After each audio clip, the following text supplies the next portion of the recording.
Kajian ilmiah.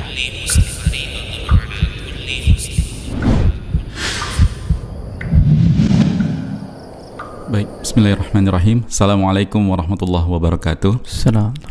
Alhamdulillahirrabbilalamin. Wassalatu wassalamu ala rasulillah ma ba'du. Para pemirsa Rosyad TV, juga pendengar radio stream Medan Mengaji, dan kaum muslimin dimanapun Anda berada yang kami cintai karena Allah Ta'ala.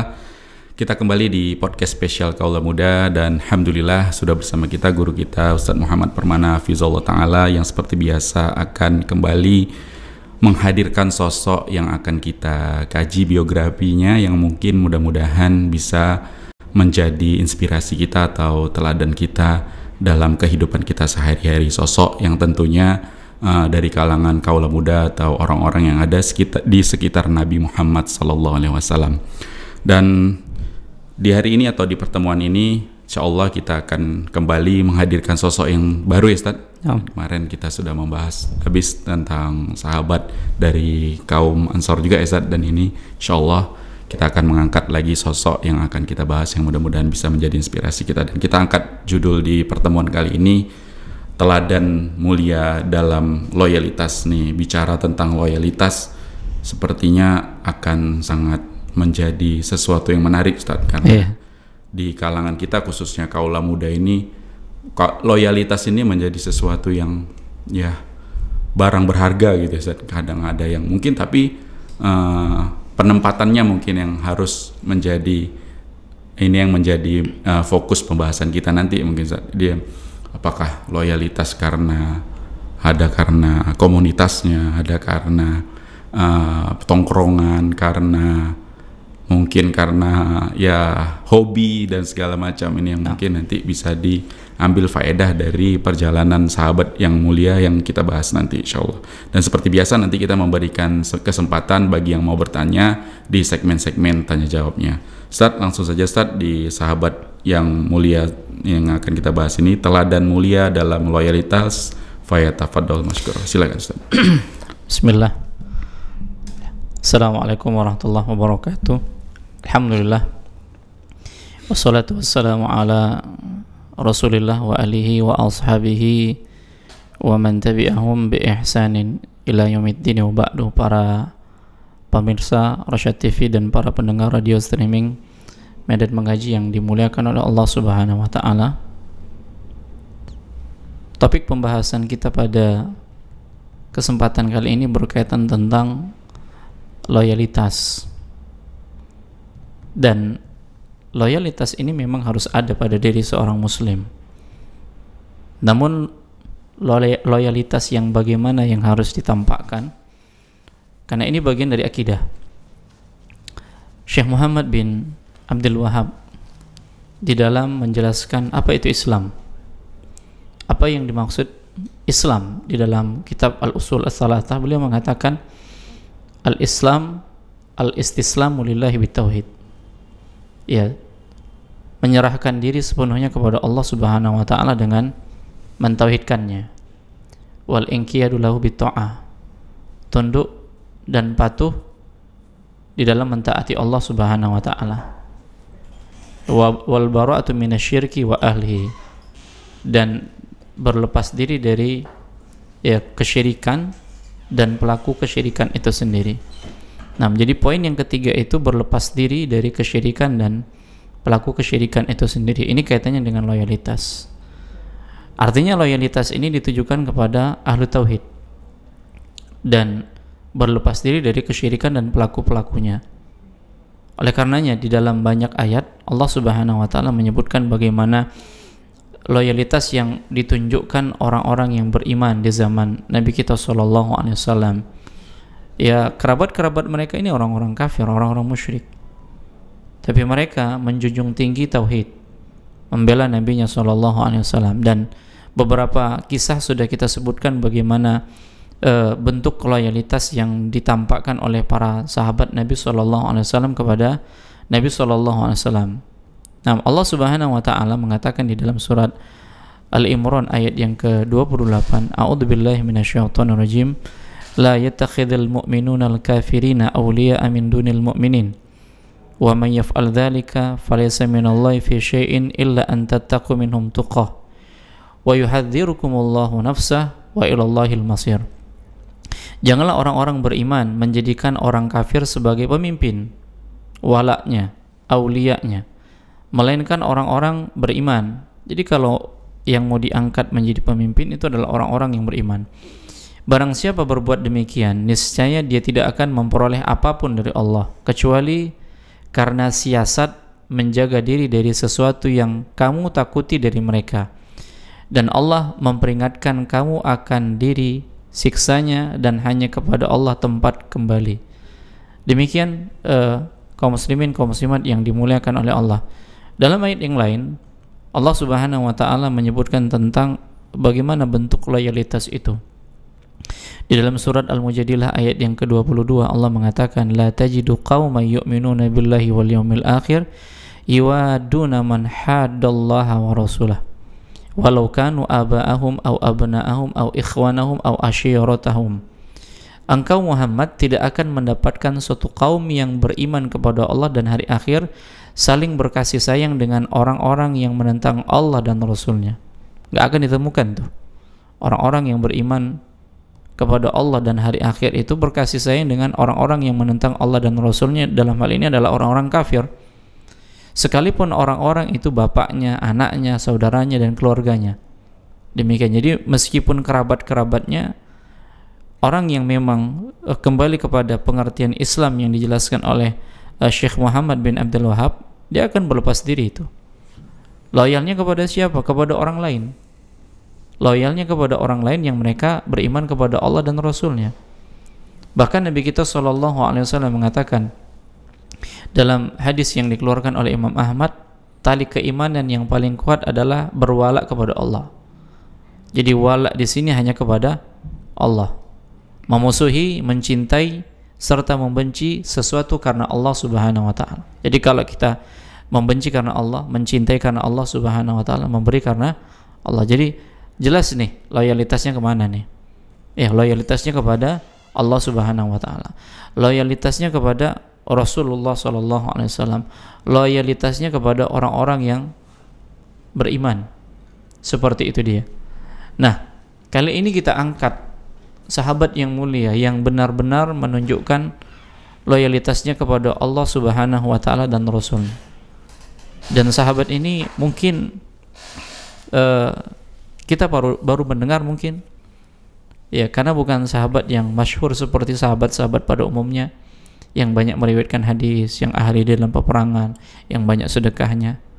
Tapi kita bisa mengambil bagaimana loyalitasnya kepada Allah dan Rasulnya, yang pada saat itu dihadapkan padanya dua keadaan, yaitu orang tuanya, dalam hal ini adalah orang bapak tirinya, dengan Rasulullah SAW. Mana yang dia pilih? Sahabat ini bernama Umair bin Sa'ad. Ya, sahabat ini bernama Umair bin Sa'ad. Nah, kita akan mengambil faedah dari biografi beliau, kisah beliau ini, sehingga kita ambil temanya teladan mulia dalam loyalitas. Bagaimana sampai dia dikatakan orang-orang yang berloyal kepada Allah dan Rasulnya, dan kita menjadikan teladan. Dan ini terbukti pada diri beliau. Ya, terbukti pada diri beliau sampai-sampai Allah menurunkan ayat karena apa yang terjadi pada beliau. Nah, makanya di awal kita katakan ini nama yang asing nih, Umair bin Sa'ad. Ya, Umair bin Sa'ad yang ini sahabat Ansor dan beriman kepada Nabi SAW itu masih kecil, usianya 10 tahun. Ya, usianya 10 tahun. Bagaimana kondisi beliau sampai pada akhirnya beliau menampakkan keteladanan dalam loyalitas kepada Nabi kita SAW. Beliau ini ya ketika kecil, qadarullah menjadi anak yatim. Ayahnya meninggal dunia. Ya, ayahnya meninggal dunia, dan ketika ayahnya meninggal dunia kondisinya miskin. Tidak ada sesuatu yang diwariskan. Naam. Dan memang kondisi beliau ini memprihatinkan, menjadi seorang yatim dalam kondisi ditinggalkan oleh orang tuanya, tidak memiliki harta. Ya, tidak memiliki harta. Nah, kalau masalah seperti ini ya kita sudah tahu bagaimana kondisi Nabi kita SAW. Beliau lebih dulu ya terkait dengan wafatnya ya orang tua beliau dalam kondisi yatim. Bahkan belum sampai lebih dari 8 tahun atau artinya 6 tahun ibunya meninggal dunia. Nah, ketika waktu pun berselang, ibunya pun menikah dengan seorang laki-laki yang kaya, ya, namanya Al-Julas bin Suwaid. Ya, Al-Julas bin Suwaid. Dan Al-Julas bin Suwaid ini nggak berkeberatan untuk mengurus Umair bin Sa'ad ini, bahkan dia menyayanginya, ya bagaikan anaknya sendiri. Ini orang kaya, orang yang memiliki harta, ya, sehingga pada akhirnya semua kebutuhan Umair bin Sa'ad ini dipenuhi. Ketika sudah dipenuhi, tentunya ini ada hutang budi nih, balas budi dengan bapak tiri yang memang memperhatikan ya anak tirinya. Dan ketika itu usia beliau sudah sampai 10 tahun, dan di saat itu beliau masuk Islam. Artinya masih kondisi masih kecil nih. Ya, beliau bagaimana mencermati Rasulullah SAW, dan mulai tumbuh bibit-bibit keimanan di dalam hati beliau sampai pada akhirnya beliau ini masuk Islam, dan memang hidupnya dalam kondisi menampakkan ibadah yang sangat, kemudian zuhud terhadap dunia, meskipun orang tua tirinya ini memberikan kebutuhan kepadanya, karena dia melihat bagaimana sosok Rasulullah SAW. Dia sudah menambatkan hati kepada Nabi, menjadi teladannya, dan seperti itulah kondisi beliau ketika sudah masuk Islam. Nah, berjalannya waktu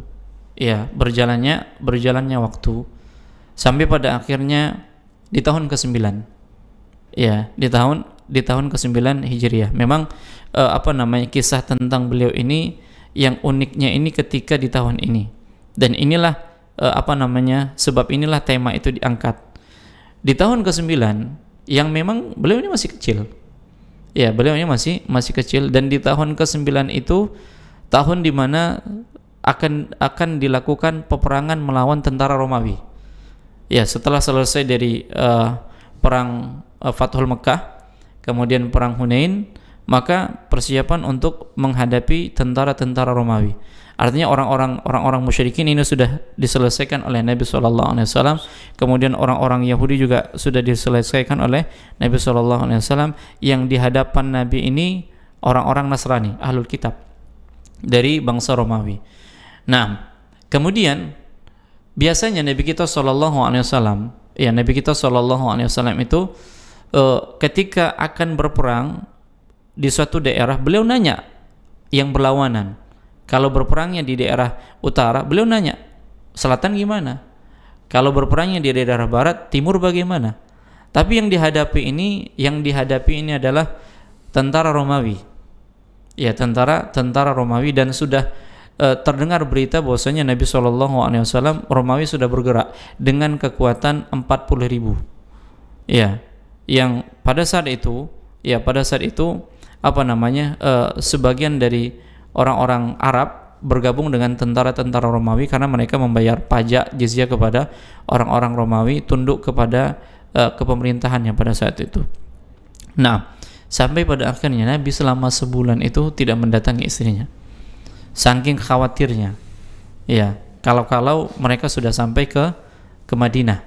Nah, mengingat kalaulah 40.000 itu datang ke Madinah, sementara posisi penduduk Madinah itu lebih sedikit dari itu.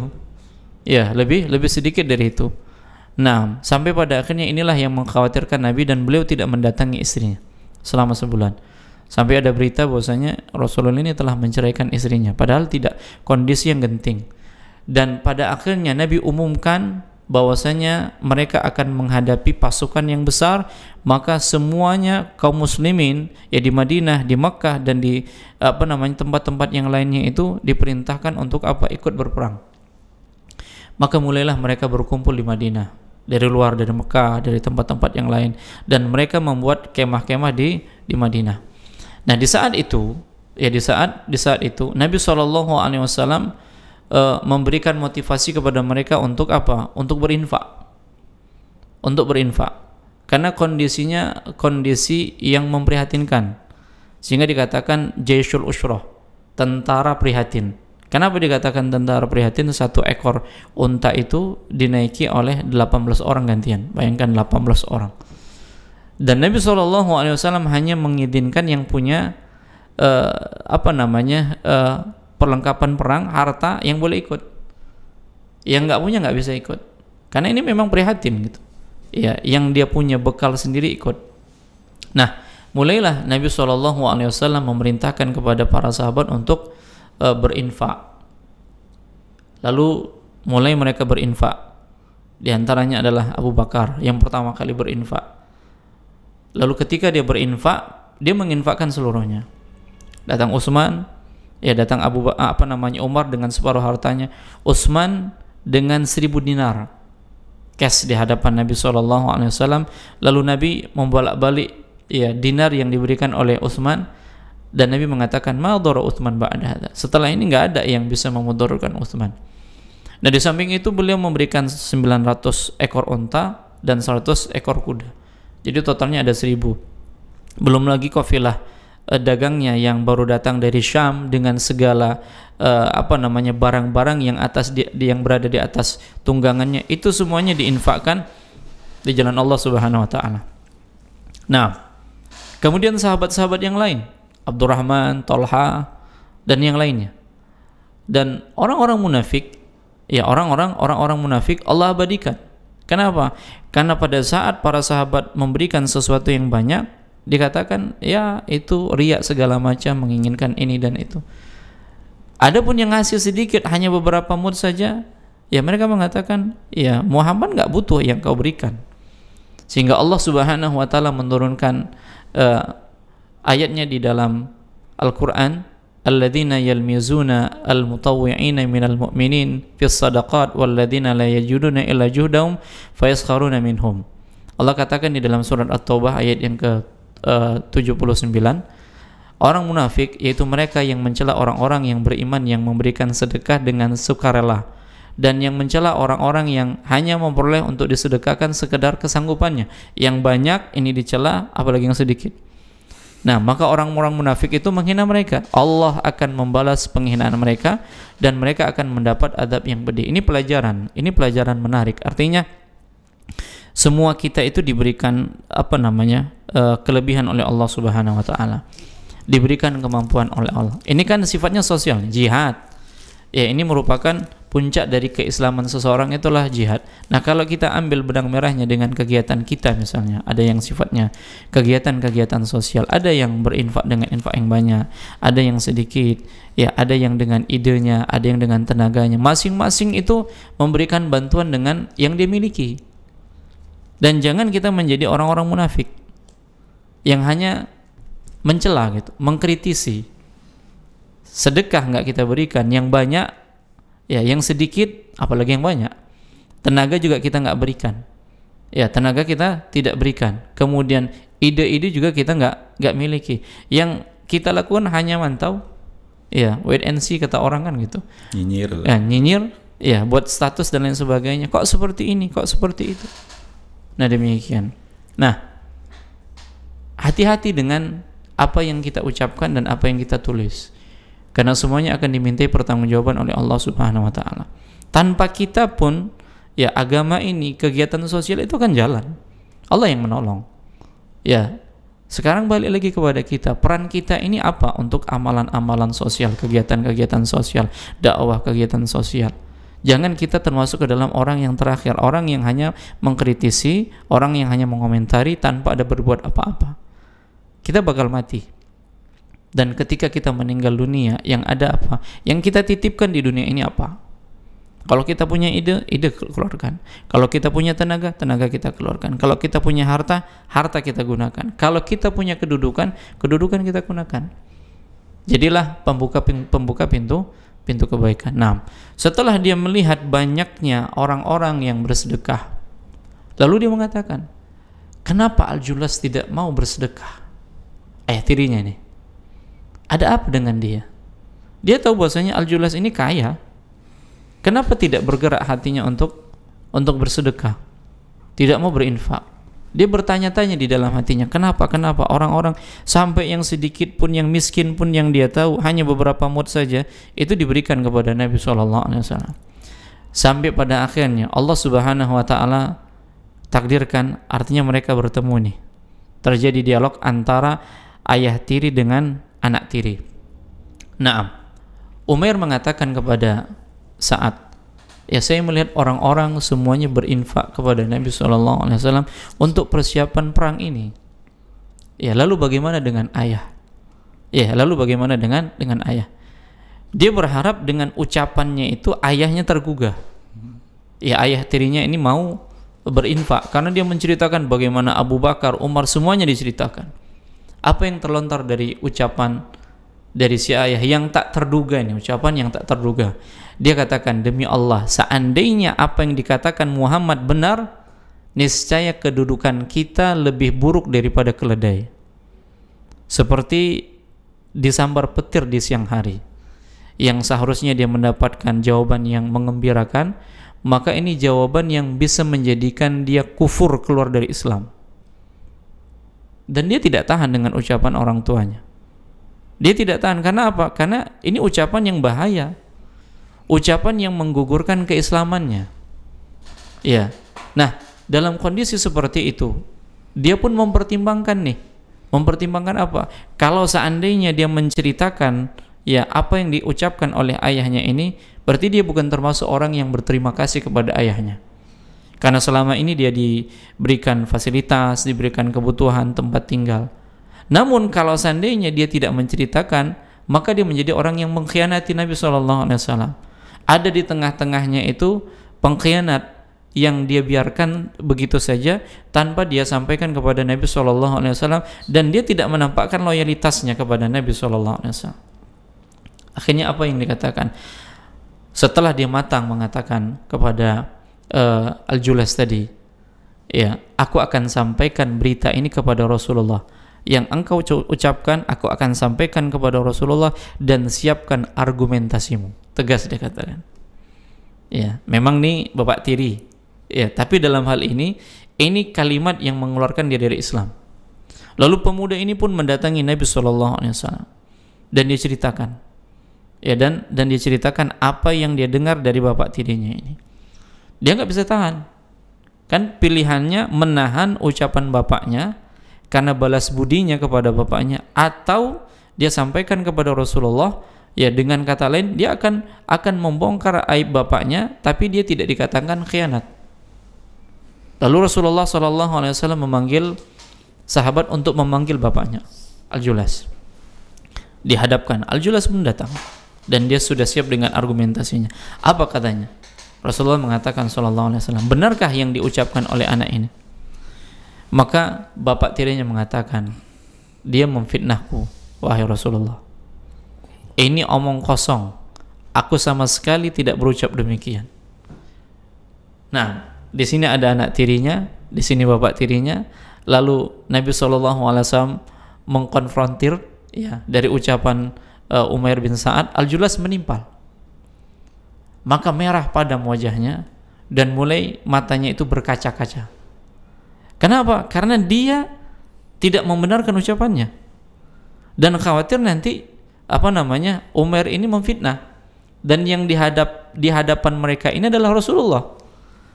Nggak ada senjatanya pada saat itu kecuali dia berdoa. Dalam doanya dia mengatakan, ya Allah, turunkanlah kepada nabimu bukti kebenaran perkataanku.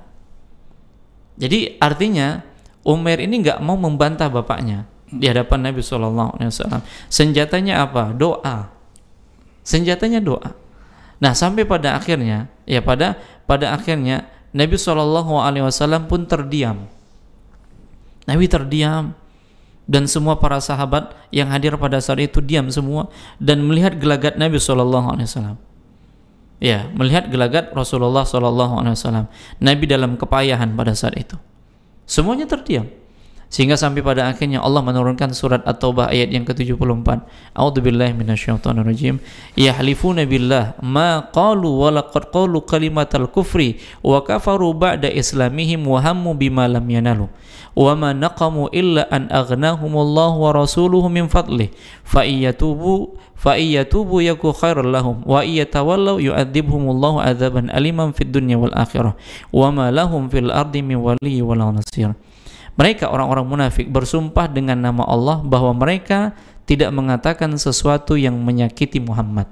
Sungguh mereka telah mengucapkan perkataan kekafiran dan telah menjadi kafir setelah Islam dan menginginkan apa yang mereka tidak mampu mencapainya, dan tidaklah mereka mencela Allah dan Rasulnya kecuali setelah Allah dan Rasulnya melimpahkan karunia-Nya kepada mereka. Maka jika mereka bertaubat, itu adalah lebih baik bagi mereka, dan jika mereka berpaling, niscaya Allah akan mengadab mereka dengan adab yang pedih di dunia dan di akhirat, dan mereka tidak mempunyai pelindung dan penolong di bumi. Ketika ayat ini turun, maka Al-Julas pun gemetar, takut dengan ancaman dari ayat tersebut. Nah, sehingga pada akhirnya dia pun mengatakan, sungguh aku bertobat wahai Rasulullah, aku bertobat. Umar mengatakan, benar, dan akulah yang berbohong. Kini aku mohon ampun kepada Allah agar berkenan mengampuni dosaku, bahkan kujadikan diri ini sebagai tebusan bagi engkau. Akhirnya Nabi SAW mendatangi Umar ini. Lalu Nabi SAW memegang telinganya dengan kelembutan seraya mengatakan, anak muda, telinga ini mampu mendengar kebenaran, ya, seperti yang telah kamu dengar, dan bahwasanya Rabb semesta alam membenarkanmu. Nah, disinilah yang dikatakan loyalitas tadi. Pilihannya dua. Mana yang dia pilih? Bapaknya yang selama ini yang memberikan fasilitas untuk dia tinggal, makan dan seterusnya, atau Nabi yang cahaya keimanan itu sudah muncul di dalam hatinya. Ternyata dia lebih memilih Nabi SAW. Lalu dia bongkar ucapan orang tuanya. Ini ucapan kemunafikan, karena memang pada saat perang Tabuk itu orang-orang munafik yang paling banyak mencela Nabi, yang paling banyak minta udzur untuk nggak ikut. Ya Rasulullah, kami nggak bisa ikut karena kami takut terfitnah dengan wanita-wanita Romawi dan seterusnya. Nabi izinkan, sudah Nabi izinkan. Nah, seperti itu dia. Nah, setiap kali Al-Julas pada akhirnya taubat dan kembali ke Islam. Ya, dan dia tanggalkan sifat-sifat kemunafikannya dan benar-benar Islamnya bagus.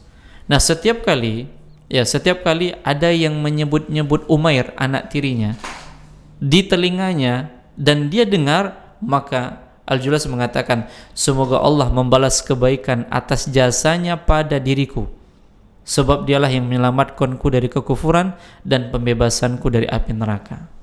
Nah, demikian. Jadi yang ini sikap yang memang harus ditampakkan. Inilah loyalitas yang sebenarnya. Jadi loyalitas itu bukan loyalitas untuk komunitas tertentu, tapi loyalitas untuk Allah dan Rasulnya. Nah, yang jadi pertanyaannya adalah, adakah pemuda yang seperti itu loyalitasnya untuk Allah dan Rasulnya, atau loyalitasnya karena kelompok-kelompok komunitas tertentu? Nah, ini pelajaran yang sangat menarik.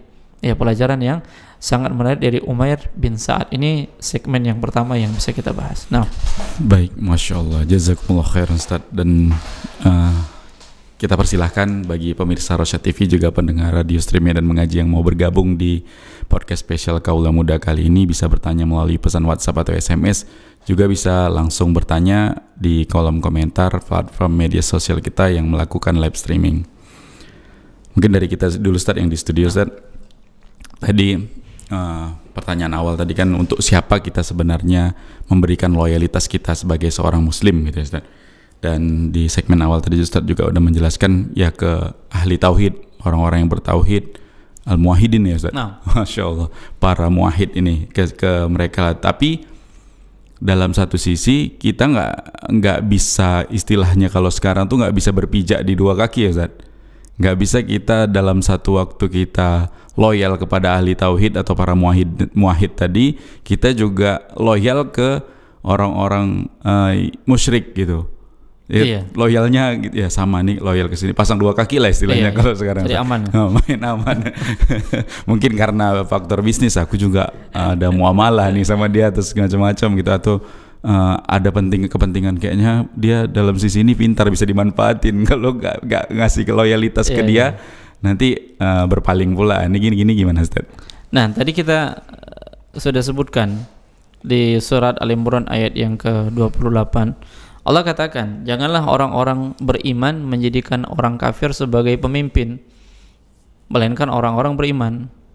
Barang siapa berbuat demikian, niscaya dia tidak akan memperoleh apapun dari Allah kecuali kata Allah Subhanahu wa taala, karena siasat menjaga diri dari sesuatu yang kamu takuti dari mereka.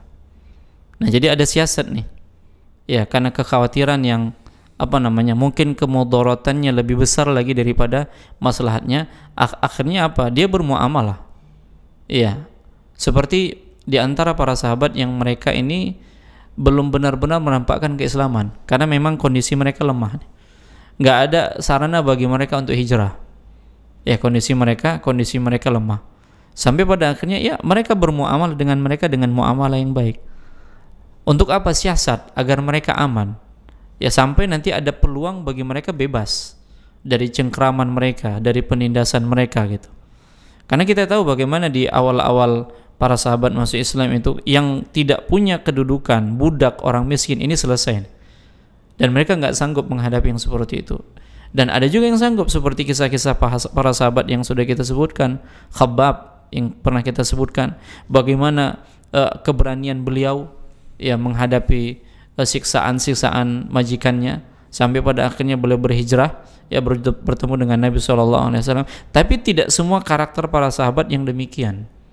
Sampai pada akhirnya mereka itu tenang ketika kapan? Ketika Fathul Mekah. Ya, ketika Fathul Mekah. Nah, sehingga mereka bisa menampakkan keislaman mereka. Jadi kalau ada kemaslahatan yang memang hendak diraih ya demi keamanan dirinya, nggak ada masalah. Ya, tapi ini kan kondisinya kita katakan kondisi yang memang darurat. Ya, bukan karena urusan dunia. Ya, bukan karena urusan dunia. Artinya dalam urusan dunia muamalah dengan orang-orang kafir nggak ada masalah. Hanya sebatas muamalah urusan dunia. Lebih dari itu jangan. Contohnya seperti ini. Ketika mungkin mereka kita mengadakan perayaan Lebaran, Idul Fitri kan seperti itu. Di antara bentuk loyalitas mereka kepada kita karena bisnis, ya karena bisnis, dia berikan kepada kita parcel. Ya, dia diberikan hadiah untuk kita, ya kue-kue dan lain sebagainya. Nah, pada saat yang sama ketika mereka akan mengadakan perayaan, apakah kita berikan juga lantaran pengen lancar bisnis kita? Jawabannya tidak. Ya, jawabannya tidak. Kenapa? Karena masalah bisnis ini nggak pun dengan mereka kita bisa jalankan dengan yang lain. Nah, seperti itu dia. Jadi kan terkadang ada orang yang karena bisnis, oh ini kan relasi, kita pengen menjaga hubungan. Iya, menjaga hubungan dalam bab-bab yang kaitannya dengan agama mereka, maka ini nggak boleh. Sama saja kita bersukacita dengan perayaan mereka. Dan ini masuk ke dalam bab apa? Loyalitas. Ini masuk dalam bab loyalitas. Ya, kita loyal kepada siapa ini? Ya, walaupun judulnya itu adalah mitra. Silakan kita memberikan bukan dalam momen-momen ibadah mereka. Ya, mungkin momennya kapan? Ketika kita mungkin punya dapat untung besar, yang mereka bagian dari tim misalnya kan seperti. Nah, kita kasih. Anaknya lahir boleh itu. Iya. Jadi tidak ada kaitan yang berhubungan dengan agama. Ya, kalau hubungannya masalah-masalah dunia silahkan. Nah, jangan gara-gara kita takut kehilangan dunia pada akhirnya kita menampakkan loyalitas. Nggak boleh. Seperti itu dia. Jadi tadi kita jelaskan bagaimana siasat para sahabat dalam mempertahankan keislaman mereka yang mereka itu lemah. Yang mereka itu lemah. Nah, ketika kita mengambil benang merah dalam kondisi saat sekarang ini, apakah kita boleh berloyalitas kepada mereka ya dalam hal-hal yang kaitannya dengan agama mereka? Jawabannya tidak. Dalam rangka menarik hati mereka? Jawabannya tidak. Hanya sebatas sebagai rekanan kenal, silakan, nggak ada masalah. Ya, Nabi bermuamalah dengan orang-orang Yahudi, tapi tidak dijadikan loyalitas kan seperti itu dia. Nah, jangan sampai gara-gara urusan bisnis dunia pada akhirnya ini merembet kepada agama. Nah, ini tidak benar. Ya, ini tidak benar. Nah, Allah alam. Baik, Masya Allah. Kalau ke sistem, Ustaz, ini kalau cerita kaula muda ini kan sukanya bahas yang lebih global gitu ya, Ustaz, permasalahan yang lebih global. Misalnya loyalnya untuk demokrasi sendiri kan sebenarnya Ya mungkin secara syariat Ustaz bisa memberikan pandangan gimana misalnya anak-anak muda kita ini lebih sukanya ya oke, kita kemarin bahasanya begini Ustaz. Oke, kita kemarin mungkin pada saat pemilihan terpecah ada 01, 02, 03, tapi ini kan udah selesai ini perhelatannya. Nah, kita gabung, kita bersama untuk loyal ke negara Indonesia dan ke demokrasinya. Ini bahasa-bahasa seperti ini apakah bisa ke ranah yang bermasalah dengan akidah atau gimana Ustaz? Baik. Kalau dikatakan loyalitas ke negara dan seterusnya, lihat dulu apa yang mau kita angkat di sini. Apakah kita murni ya loyalitas kita berikan kepada negara tanpa ada batasan-batasan? Tentunya kan ada batasan-batasan. Artinya kalau ternyata itu bertentangan dengan syariat, ya bertentangan dengan syariat tidak. Tapi selagi yang di jalan itu tidak bertentangan dengan syariat dalam rangka seperti apa menjadikan negara ini bersatu lebih kuat dan tidak berpecah belah, ya tidak melakukan kegiatan-kegiatan yang anarkis dan seterusnya, ya kita dukung.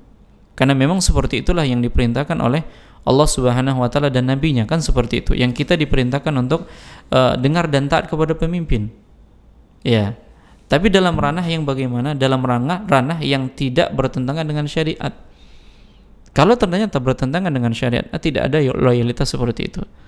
La ta'ata li makhluqin fi ma'siyatil khaliq. Enggak boleh taat kepada makhluk dalam rangka durhaka kepada Allah. Jadi yang dijunjung tinggi itu tetap agama, Al-Qur'annya, ya hadis Rasulullah. Artinya selagi berjalan dengan apa yang dijelaskan di dalam agama, tidak bertentangan dengan agama, kita ikut, kita dukung. Tapi kalau bertentangan, maka kita tidak. Ya, yang bisa kita lakukan apa? Ya kita bisa lakukan berdoa supaya Allah memberikan hidayah ya bagi mereka untuk menjalankan sesuai dengan ketentuan Allah dan Rasulnya. Seperti itu. Dan tidak pula kita mendeklarasikan kita keluar dari kepemerintahan. Enggak juga. Ya, kita diperintahkan untuk tetap taat. Ya, tapi taat yang dalam perkara yang ma'ruf. Tetap seperti itu. Selagi yang diperintahkan kepada perkara yang ma'ruf, kita loyal. Karena itulah yang diperintahkan oleh agama. Tapi kalau ternyata ini bertentangan dengan syariat, kita berlepas diri. Ya, maka ada kapan kita loyal, kapan kita berlepas diri. Jadi kita enggak 100%, ya tidak 100%, artinya semuanya sampai yang bertentangan dengan syariat kemudian kita loyal, tidak. Ya, karena loyal itu ada standarnya. Standarnya kembali kepada agama, ya kembali kepada Al-Qur'an dan sunnah Rasulullah SAW. Karena memang yang seperti itu yang diperintahkan. Nah, demikian. Allah a'lam. Dan mungkin bentuk loyalitas tuh beda-beda dengan kapasitasnya ya Ustaz. Misalnya kayak kaula muda kita mungkin yang masih teman-teman yang masih di sekolah atau SMP, SMA itu ya beda, nggak mungkin disamakan dengan kaula muda yang lagi kuliah. Benar. Atau juga yang udah kerja atau yang sudah berkeluarga, ini loyalitasnya tentu untuk negara dan dia dalam koridor syari itu berbeda-beda gitu Ustaz. Masya Allah, barakallahu fiik Ustaz. Kita lanjut Ustaz ke segmen kedua dari sahabat yang mulia Umair bin Sa'ad radhiyallahu anhu. Silakan Ustaz. Memang tidak banyak terkait dengan kisah beliau ini, karena ketika Nabi SAW meninggal dunia, beliau juga bukan termasuk ke dalam sahabat senior. Namun beliau ini menjadi perhitungan di zamannya Umar bin Khattab. Ya, di zamannya Umar bin Khattab, beliau ini sosok yang tidak tebang pilih, yang memang dinilainya bagus untuk menduduki jabatan sebagai wakilnya di daerah-daerah, dalam hal ini gubernur. Nah, beliau menetapkan syarat-syarat. Ya, beliau menetapkan syarat-syarat. Kita sudah pernah menyebutkan kisah gubernur di Hims. Ya, Sa'id bin Amir al-Jumahi, yang bagaimana kezuhudannya, bagaimana ketika Amirul Mukminin Umar bin Khattab ini membawakan 1 karung 1000 dinar untuk keluarganya, kemudian dikatakan inna lillahi wa inna ilaihi raji'un. Coba bayangkan, dikasih harta oleh Amirul Mukminin dan dia adalah orang yang paling miskin Gubernur yang paling miskin. Ya, gubernur yang paling miskin. Nah, ketika Sa'id ini meninggal dunia, beliau mencari nih siapa penggantinya. Dan kebetulan Umair bin Sa'ad ini sudah dewasa dan aktivitasnya jihad. Yang kala itu beliau tengah jihad. Dan Umar ini menetapkan syarat menjadi gubernur itu, Masya Allah, zuhud. Artinya kan nggak cinta dunia. Iya, ini zuhud. Bagaimana seorang gubernur itu zuhud yang dia tidak cinta dunia. Jangan ketika sudah menjabat ganti semuanya kan gitu. Kemudian wara, ya di bawahnya zuhud dan taat. Ya di antaranya apa? Gemar berpuasa, bangun malam. Ini nggak masuk seleksi kita. Nggak masuk seleksi. Nggak masuk seleksi Umar. Nah, tidak menginginkan, apalagi berambisi mendapatkan suatu jabatan. Nah, jadi memang Umar yang nyari. Ya, Umar yang nyari. Nah, adakah hari ini seperti itu? Nah, berbondong-bondong daftar Nah, akhirnya Umar pun mengatakan, aku menginginkan seorang yang tidak tampak seperti pemimpin dalam pandangan kaumnya. Artinya ini seperti rakyat biasa, orang biasa aja. Ya di tengah-tengah keramaian, dia tidak mencolok, wah ini pemimpin dan seterusnya. Artinya sama seperti Umar nih. Ya sama tipikalnya seperti Umar yang dengan rakyat dia membangun, nggak ada bedanya. Ya makanya pada saat kunci Masjidil Aqsa diberikan kepada Umar sampai bingung, ini pemimpinnya atau budaknya kan gitu. Ya, ketika diberikan kunci itu kepada Umar bin Khattab, ya pada saat Abu Ubaidah bin Jarrah yang bisa menaklukkan ya di atas kepemimpinannya. Nah, sampai pada akhirnya ya mereka kaget dengan Amirul Mukminin seperti itu. Bagaimana zuhudnya, ya bagaimana ketawaduannya, menggunakan pakaian yang biasa saja dan seterusnya. Nah, ternyata ini yang dicari oleh Umar. Lalu beliau pun terfikir pada sosok yang bernama Umair bin Sa'ad, yang kala itu beliau tengah berperang. Ya, berperang di negeri Syam. Lantas beliau mengutus seseorang untuk memanggil Umair datang ke hadapan Umar. Nah, akhirnya Umair pun datang. Ya, yang habis waktunya itu untuk jihad. Di zamannya Abu Bakar, di zamannya Umar, habis untuk jihad. Dan memang itu yang diinginkan. Keinginannya apa? Keinginannya mati syahid. Mati syahid di jalan Allah. Nah, sampai pada akhirnya ya Umair pun menolak ketika diangkat menjadi gubernur Hims. Ditolak nih. Jabatan gubernur ditolak, insyaallah. Dan memang para sahabat itu lari, nggak menginginkan yang namanya jabatan, sampai pemimpinnya sendiri, khalifah sendiri yang nyari. Dan pada saat mencari ini bukan muluk-muluk. Artinya memang ini dilihat orang yang memang taat beribadah, puasa, kemudian zuhud, wara, sama dengan yang lainnya, nggak ada bedanya. Akhirnya dia pun berangkat. Ya, akhirnya dia pun berangkat. Dan dia ditugaskan di Hims yang sebelumnya tadi kita sebutkan, Sa'id bin Amir al-Jumahi, yang memang zuhud juga, orang yang paling miskin di antara rakyat itu, ya di antaranya adalah gubernur sendiri. Nah, kemudian sampai pada akhirnya ya Umar pun berhadapan di hadapan orang banyak, menyampaikan nasihat-nasihat kepada mereka. Ya, nasihat kepada penduduk Hims. Beliau setelah memuji Allah Subhanahu wa taala dan berselawat kepada Nabi sallallahu alaihi wasallam, beliau mengatakan, "Ketahuilah sesungguhnya Islam ibarat benteng yang kukuh dan gerbang yang kuat. Dindingnya keadilan, sedangkan pintunya adalah kebenaran. Jika dinding itu roboh dan pintu itu hancur, maka dia menjadi rapuh. Namun selama penguasanya mampu bersikap tegas, ia senantiasa kukuh. Ketegasan yang dimaksud bukanlah keberanian dalam membunuh dengan tebasan pedang ataupun pukulan cambuk, tetapi keberanian dalam memutuskan sesuatu dengan kebenaran serta bertindak secara adil." Nah, singkatnya, beliau ini pun diterima oleh masyarakatnya. Nah, diterima oleh masyarakatnya. Kemudian setahun berjalan dan Umar pun memanggil Umair untuk datang ke Madinah. Ya, dia pun mengutus seseorang untuk membawakan surat Umar bin Khattab. yang beliau mengatakan, sesudah membaca surat ini temuilah aku dengan membawa harta fai yang kau kumpulkan. Karena udah setahun, pertanggungjawaban nih. Mana pertanggungjawabannya selama setahun?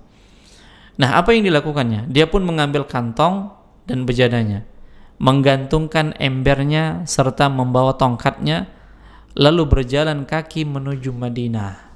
Jalan kaki menuju Madinah.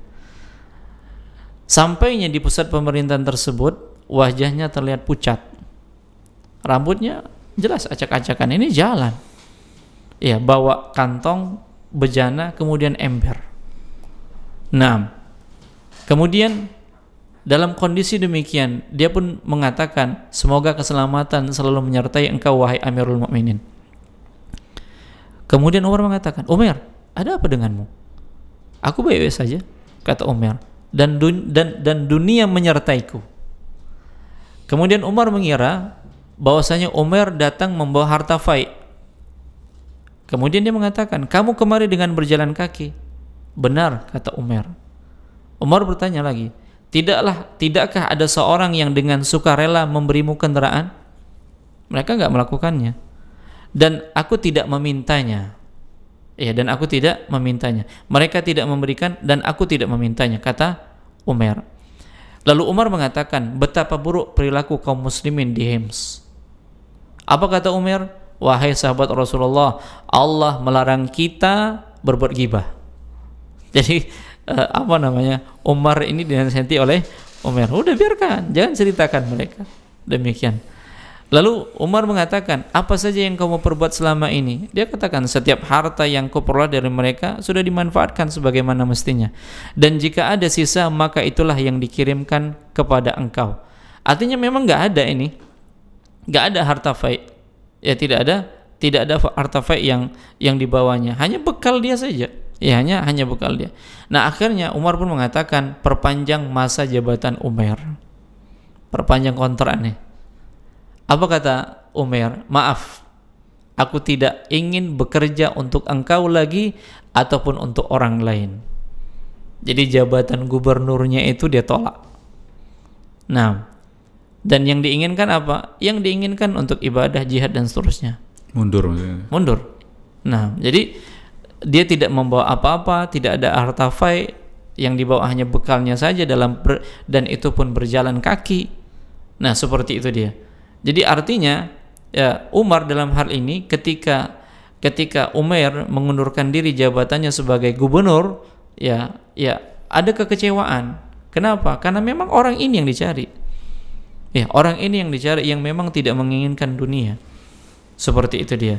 Dan Umar benar-benar melihat sosok dari Nabi kita SAW begitu zuhud. Itulah yang dilihat dan tidak ada keinginan apa-apa dari Umar ini terhadap dunia. Sampai suatu ketika, ya, sebelum ini berakhir, artinya sebelum jabatannya berakhir, nah, Umar pernah mengirim seorang utusan menuju menjumpai Umar yang bernama Al-Harith, dan dia membawa sekantong uang yang akan diberikan kepada Umar kalau kondisinya pas-pasan, tidak memenuhi kebutuhannya. Tapi kalau dia berkecukupan, maka tahan. Ya, jadi dia datang menuju Umar, dan sampai pada akhirnya dia mendatangi Umar, dan Umar pada saat itu tengah berada di di samping kebun, tengah membersihkan pakaiannya. Lalu terjadi dialog dan seterusnya. Dan 3 hari, Al-Harith itu tinggal di rumahnya Umar, dan tidaklah Umar itu memberikan kepada Al-Harith kecuali hanya roti gandum. Itu makanannya, dan kebanyakan mereka itu nggak makan. Dan roti gandum yang kasar ini hanya ditujukan untuk tamu. Sampai-sampai Umar mengatakan, kamu akan kelaparan jika kamu terus tinggal di tempat kami. Artinya ini dengan Al-Harith memahami bahwasanya memang nggak ada apa-apa. Ya, memang tidak apa-apa. Seperti itu, nggak ada apa-apa yang dimiliki oleh Umar, hanya gandum, roti gandum. Dan itu juga pernah dialami oleh keluarga Nabi SAW. Yang dimakan hanya gandum kasar, roti gandum gandum kasar. Itu yang dimakan oleh keluarga Rasulullah SAW, dan mereka lapar. Jadi makanan yang dimakan oleh keluarga Nabi SAW adalah makanan yang hanya bisa menghilangkan lapar aja, nggak mengenyangkan. Dan itu pun hanya gandum kasar. Nah, seperti itu dia. Nah, sampai pada akhirnya Amirul Mukminin pun menitipkan uang untuk kebutuhan sehari-hari. Lalu Umar mengatakan, kami nggak membutuhkannya. Ya, kami tidak membutuhkannya. Nah, kami punya gandum, kalau habis Allah yang kasih nanti.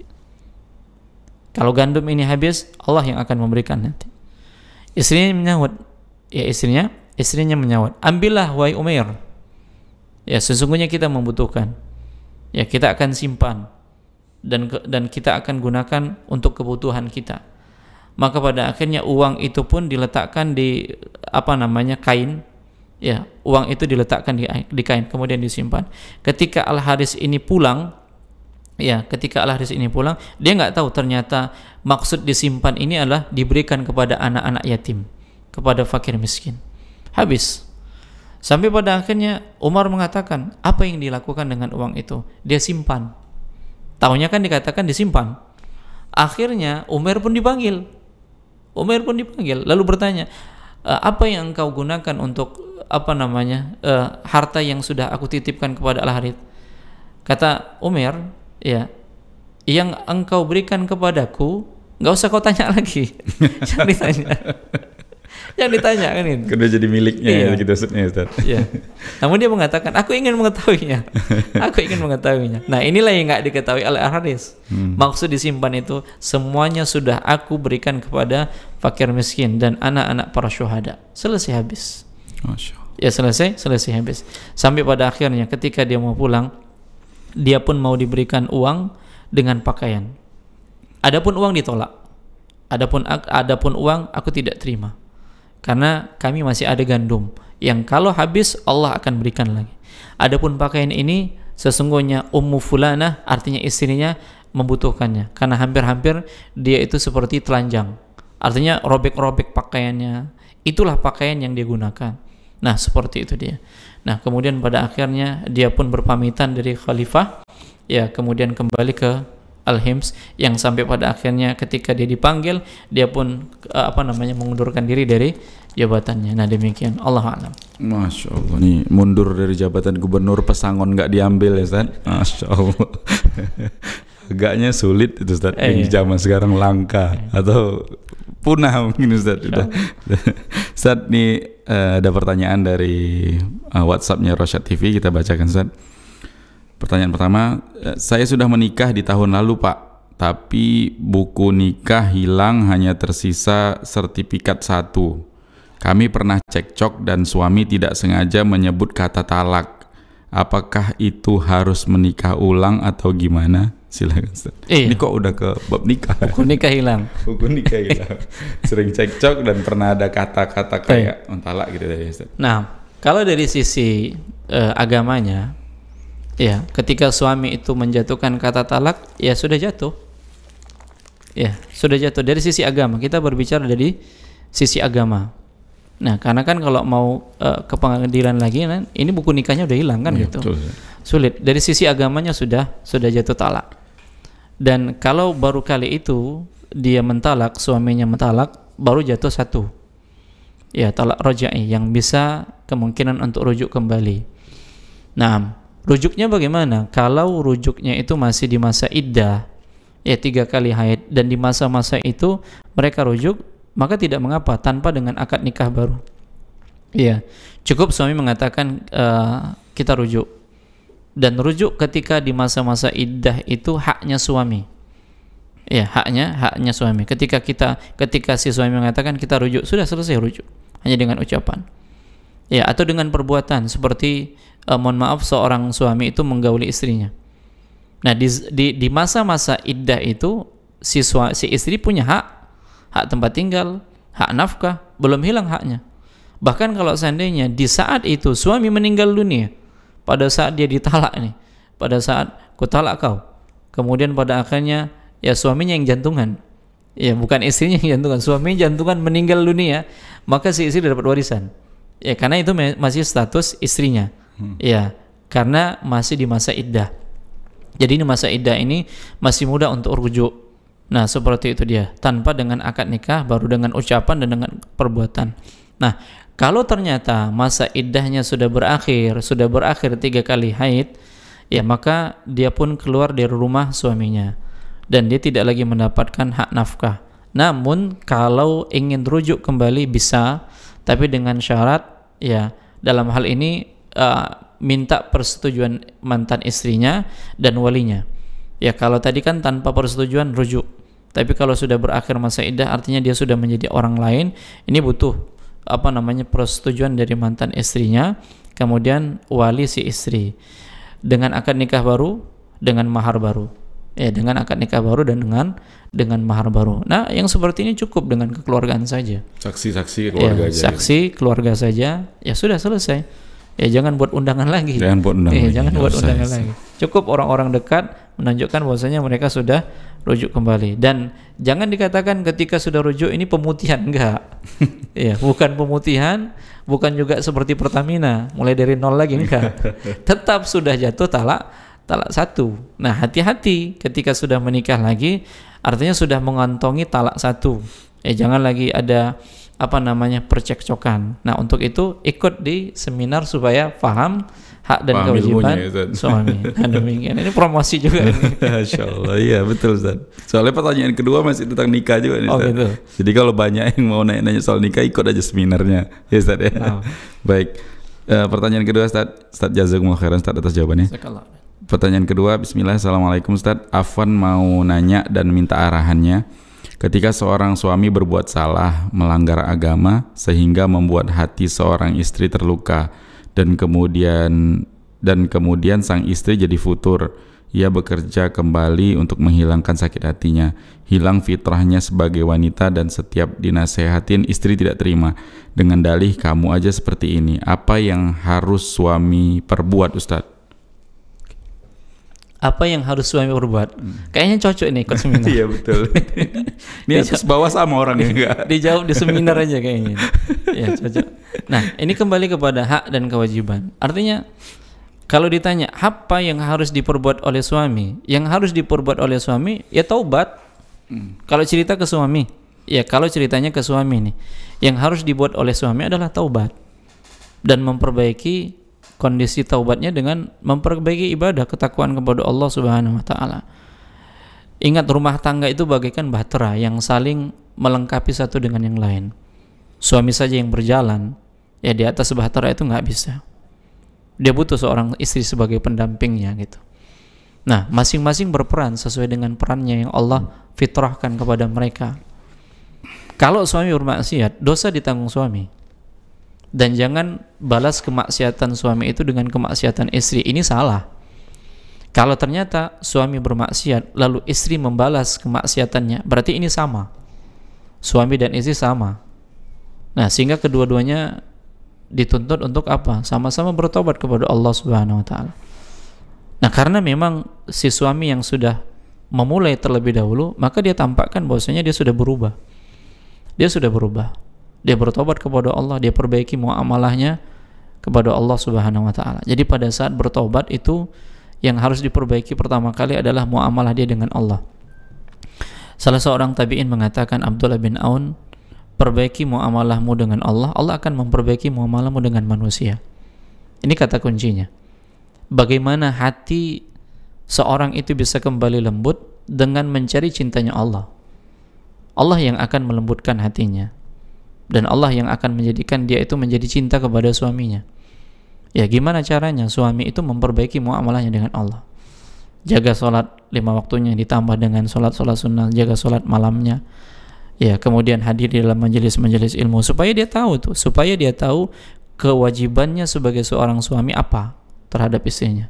Dan dia tahu nih hak istrinya itu apa. Ya, hak istrinya apa. Ini bagian suaminya. Ya, ini bagian suaminya. Dia perbaiki. Kalau ternyata si istri masih belum luluh juga, berarti masih harus memperbaiki lagi hubungannya dengan Allah Subhanahu wa taala. Nah, karena ketika Allah Subhanahu wa taala sudah mencintai kita, Allah akan jadikan cinta itu masuk ke dalam hati penduduk bumi. Dan di sana ada cinta dari si istri ketika dia sudah berubah. Nah, kemudian dari sisi si istri, dari sisi si istrinya, maka jangan dia balas kemaksiatan si suami itu dengan kemaksiatan dia. Ini salah. Karena kemaksiatan suami itu antara dia dengan Allah Subhanahu wa taala. Sementara istri ketika berbuat maksiat, dia bermaksiat kepada Allah dan suaminya. Dia berbuat zalim. Dia tidak lagi tunaikan hak-hak suaminya. Sementara surganya istri itu di bawah suami. Nabi kita sallallahu alaihi wasallam mengatakan, "Idza shallatil mar'atu khamsaha wa shamat syahraha wa hafizat farjaha wa ta'at zawjaha, qila laha udkhulil jannata min haitsu abwabi syi'ti." Apabila seorang wanita itu salat 5 waktu, kemudian berpuasa pada bulan Ramadan, menjaga kehormatan dirinya, taat kepada suaminya, akan dikatakan kepadanya, ya masuklah ke dalam surga dari pintu mana saja yang kau inginkan. Jadi jangan balas. Jangan balas. Biarkan dia dengan kemaksiatannya sambil memberikan nasihat. Artinya kalau si suami itu berubah dengan nasihat istri, inilah yang Nabi katakan sallallahu alaihi wasallam, la ayyahdiyallahu bika rajulan wahidan khairun laka min humurin na'am. Sungguh Allah memberikan hidayah kepada seseorang melalui tanganmu. Artinya suami ini berubah dengan nasihat istri, dengan kesabaran istri, dengan doa istri, ini lebih baik daripada onta merah. Ini lebih baik daripada dunia yang diberikan oleh suami kepada istrinya. Ya, maka kedua-duanya hendaknya memperbaiki diri. Nah, lebih lanjut silakan hubungi admin. Ya, silakan hubungi admin, nanti daftar berdua aja langsung Ustaz. Berdua suami istri langsung ikut seminar pernikahannya. Baik Ustaz, jazakumullah khairan Ustaz atas jawabannya, dan masih ada waktu ya Ustaz? Boleh ya Ustaz? Silakan. Ini ada pertanyaan lagi yang masuk Ustaz dari Instagramnya sesuaisunah.com. Masya Allah, masih ada sesuaisunah.com ya. Masya Allah, alhamdulillah masih aktif. Bismillahirrahmanirrahim. Zikir apa yang bisa saya amalkan setiap hari, terutama saat saya datang bulan? Karena saya membutuhkan penguatan iman saya saat ini. Mental saya sedang drop karena saya sedang menjalani proses perceraian. Karena suami yang saat ini terjerat judi online dan pinjaman online selama 2 tahun ini. Panjang Ustaz, gak apa-apa Ustaz? Yeah. Sabar ya Ustaz? Yeah. Memang gini Ustaz, sudah mencari jalan keluar secara internal dan mediasi keluarga, hingga kini suami masih menekan saya dan mempersulit saya. Tidak mau digugat cerai. Sayangnya hingga kini dia tidak meninggalkan kebiasaan buruknya. Saya membutuhkan kekuatan karena saya takut atas apa yang akan dilakukan suami saya, takut atas keadaan perekonomian saya, takut atas kebahagiaan anak-anak saya, dan takut atas mental saya sendiri yang trauma dibohongi dan dikhianati. Bagaimana menumbuhkan kepercayaan yang luar biasa atas kuasa Allah yang Maha Adil, sehingga membuat saya tenang dan dapat menjalani dengan optimis proses yang sedang saya hadapi ini. Ampuni hamba ya Allah atas keimanan hamba yang masih dangkal. Terima kasih sebelumnya. Assalamualaikum warahmatullahi wabarakatuh. Silakan Ustaz. Masya Allah.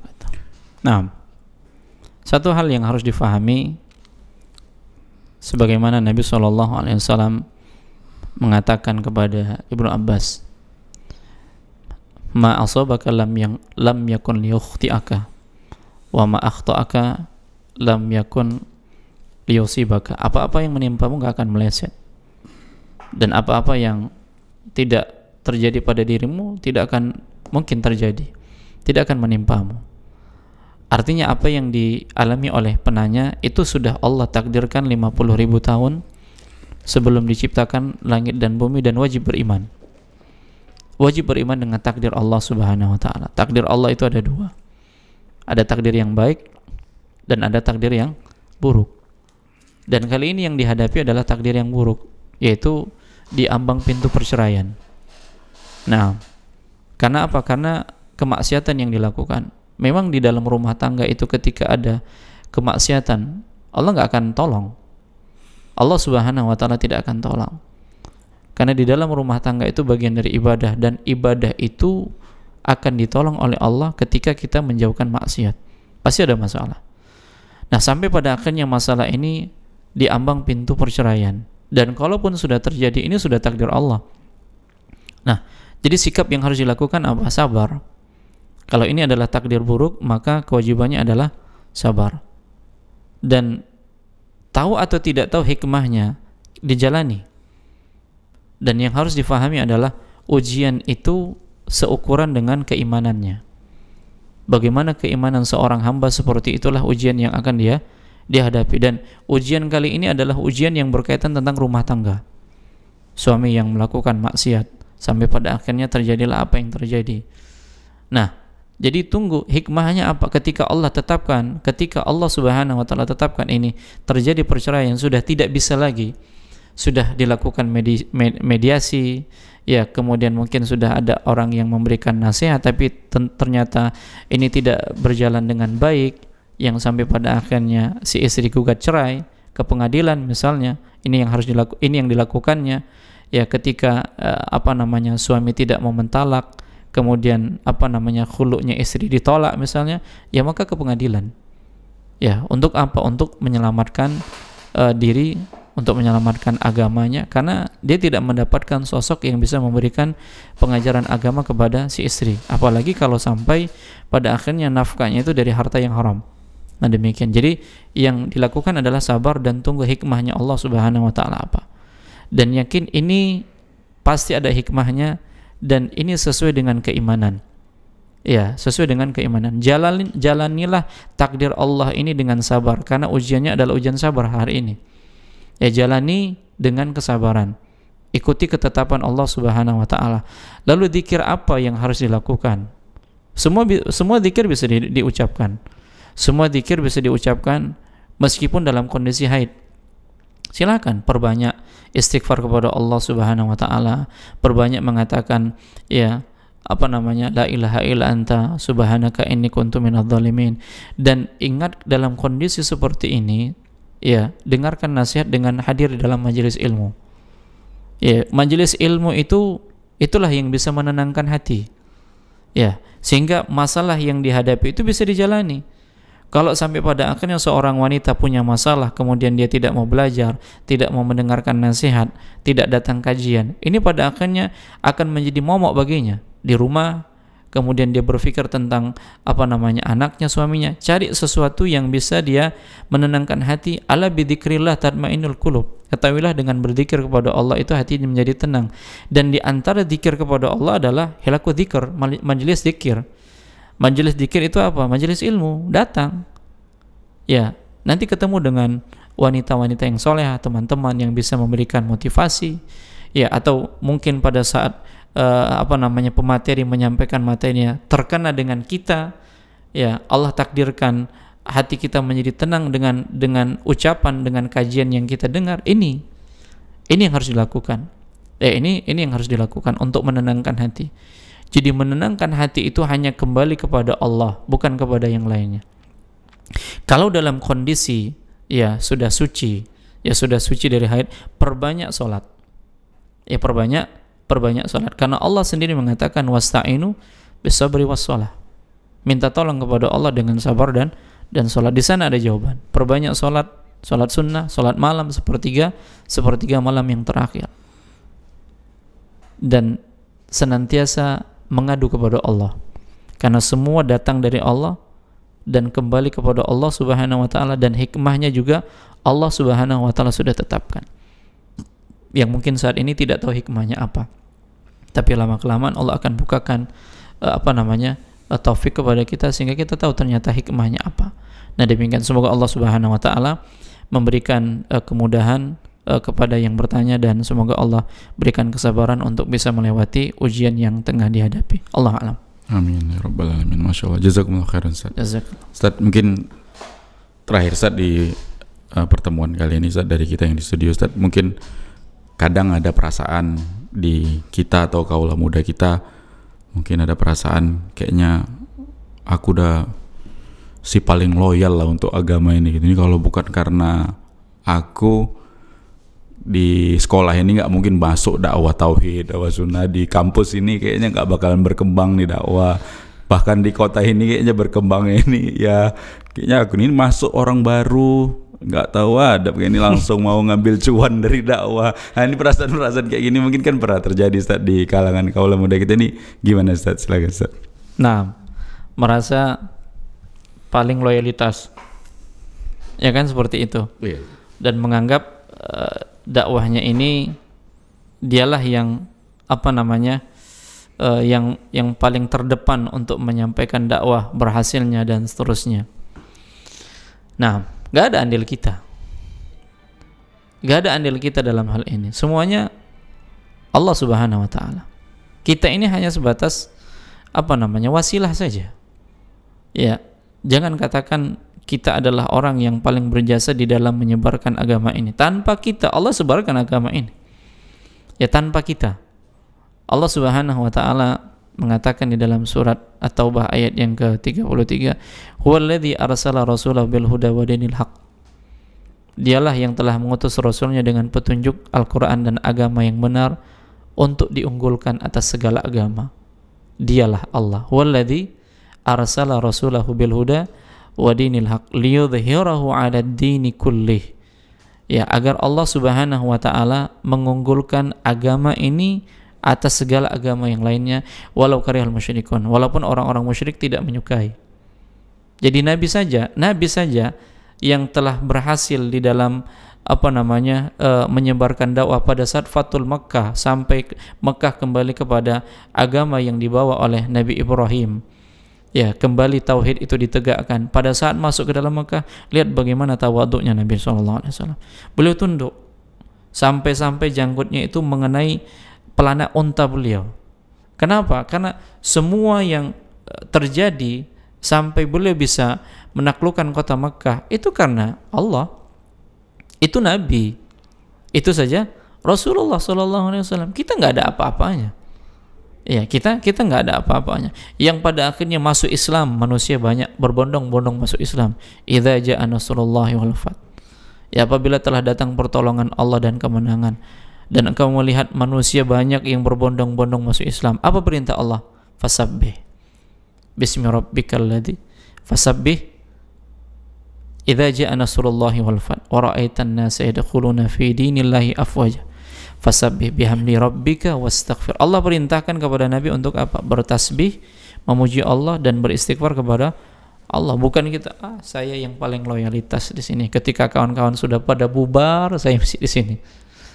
Ya, ketika sudah kawan-kawan sudah berpindah ke tempat yang lain yang di sana menjanjikan, saya tetap di sini. Ya, sampai dakwah ini berhasil dan seterusnya. Bukan kita. Maka jangan pernah takjub dengan usaha yang kita lakukan. Kita nggak ada apa-apanya. Khawatir bagaikan debu-debu yang berterbangan nantinya. Nah, kita hanya sebatas diperintahkan, jalankan. Ikhlaskan hanya untuk Allah yang menyebarkan, bukan kita. Kalau Allah tidak menyebarkan, gimana pun kita jungkir balik nggak akan maju, nggak akan bisa berhasil. Ya, sekolah didirikan misalnya, oh ini karena kita, ya karena pengaruh kita dan lain sebagainya. Allah semuanya. Ya, kita nggak ada andil besar di sana. Semuanya yang menggerakkan hati-hati para donatur, muhsinin, kemudahan, semuanya Allah. Kita ini nggak ada apa-apanya. Maka jangan kita itu menganggap kitalah yang paling loyalitas, kita yang paling banyak jasanya, ya karena semuanya kemudahan datang dari Allah Subhanahu wa taala. Kita banyak salahnya. Ya, kita banyak salahnya, ya, dan hendaknya kita jadikan amalan kita ini benar-benar kita jaga karena untuk Allah Subhanahu wa taala, bukan karena ada cuan, ada dunia dan lain sebagainya. Kalaupun ada orang yang datang baru misalnya dan dia punya kemampuan lebih daripada kita, kenapa tidak? Lihat para sahabat yang mereka baru datang, ya ternyata mereka lebih diunggulkan dari sahabat-sahabat yang sudah lama, kan seperti itu. Nah, semuanya karena apa? Allah. Semuanya karena Allah Subhanahu wa taala. Yang baru datang ini kan pada akhirnya dia berkecimpung itu kan dari kita. Artinya kita yang membuka peluang sampai pada akhirnya mereka mau datang, mereka mau bergabung, mereka mau membantu. Ya sudah, ini usaha yang kita lakukan atas kemudahan dari Allah Subhanahu wa taala. Jangan kita, oh ini pesaing nih. Ini pendatang baru nih. Kan seperti itu. Jangan. Dakwah ini harus bersama, dan satu hal yang harus dihilangkan dalam dakwah di sini adalah penyakit hati. Ya, penyakit hati, karena kita meninggal ini hanya meninggalkan nama dan amalan. Lebih dari itu enggak ada. Demikian, Allah a'lam. Baik, Masya Allah. Jazakumullah khairan Ustaz atas penjelasan, bimbingan dan arahannya. Ustaz, ada mungkin Ustaz untuk penutup Ustaz? Udah habis kayaknya. Udah ditumpahkan semua kayaknya Ustaz. Masya Allah. Baik Ustaz, jazakumullah khairan atas penjelasan, bimbingan dan narannya. Dan demikian para pemirsa Rosyad TV juga pendengar radio stream dan mengaji, kita cukupkan pertemuan kita sampai di sini. Mudah-mudahan apa yang kita sajikan bermanfaat tentunya untuk kami pribadi, juga untuk Anda dimanapun Anda berada. Kami mohon maaf bila ada banyak kekurangan dalam pertemuan kali ini, dan mudah-mudahan kita bisa ketemu lagi di podcast spesial Kaula Muda berikutnya, dan masih tentunya di hari dan jam yang sama. Itu saja mewakili guru yang bertugas, kami pamit. Kita tutup dengan doa kafaratul majlis. Subhanakallahumma wa bihamdika asyhadu an la ilaha illa anta astaghfiruka wa atubu ilaik. Assalamualaikum warahmatullahi wabarakatuh.